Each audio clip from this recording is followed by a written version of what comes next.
маленькой городской больнице царила привычная суета.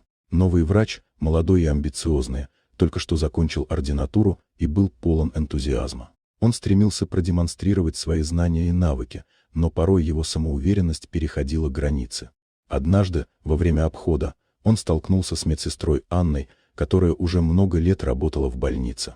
Она была опытной и заботливой, но новенький врач, считая себя выше, начал унижать ее на глазах у пациента, который ждал осмотра. Он упрекал Анну в том, что она не успела подготовить нужные инструменты, и с пренебрежением комментировал ее работу.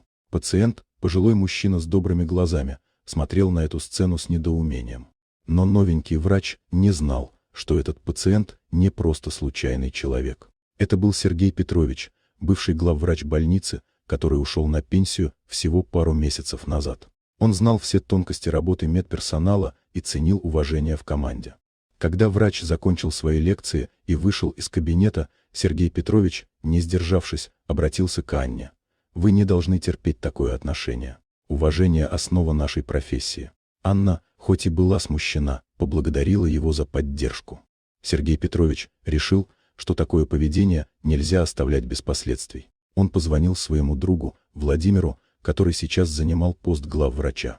В разговоре он рассказал о поведении новенького врача и о том, как тот унизил медсестру на глазах у пациента. Владимир был шокирован и пообещал разобраться. На следующий день Владимир вызвал молодого врача в свой кабинет. Он был строг и серьезен. После того, как Владимир выслушал врача, он сказал: «Вы не только не проявили уважение к коллеге, но и позволили себе унижать ее перед пациентом. Я не могу допустить, чтобы в нашей больнице работали такие люди». Словно гром среди ясного неба, Владимир сообщил врачу о его увольнении. Молодой человек был в шоке, не понимая, как все могло так быстро обернуться против него. Он пытался оправдаться, но Владимир был непреклонен. «Вы не понимаете, что работа врача – это не только знания, но и умение работать в команде, уважать людей вокруг. Если вы не можете этого сделать, вам не место в нашей больнице», – произнес Владимир, и новенький врач покинул кабинет с опущенной головой. Анна, узнав о решении Владимира, почувствовала облегчение. Она знала, что уважение и поддержка в команде важны для всех. А Сергей Петрович, хоть и ушел на пенсию, вновь убедился, что настоящие ценности медицины не изменяются.